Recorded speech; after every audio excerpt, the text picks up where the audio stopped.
Is it possible to have a remix? 5mm. Kapag ako'y nag-iisa, madalas akong nagbabate. Kadalasan ginagawa ko to bago pa ako tumae. Iniisip kong parate ang aking only dream girl. She is very sexy, but her name I won't tell. So bounce, bounce, bounce hanggat ito ay magalit. Kapag kanan ay nangawit, kaliwa ang kapalit. One time! Kantutan aking mission kahit anong klaseng position. Kaya ikaw ay tumihaya pa, upo o padapay. Labas nyo na pukin nyo, ito ng bulat ko. Luhod sa aking harapan, susuhin nyo titi ko.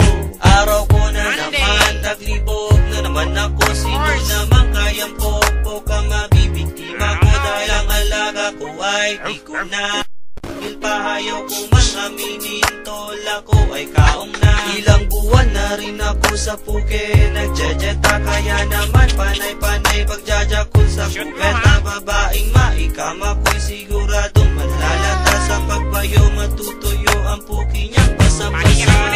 One more time! Kantutan aking mission kahit anong klaseng position. Kaya ikaw ay tumihaya pa, upo o padapay. Labas nyo na puki nyo, ito ng bulat ko.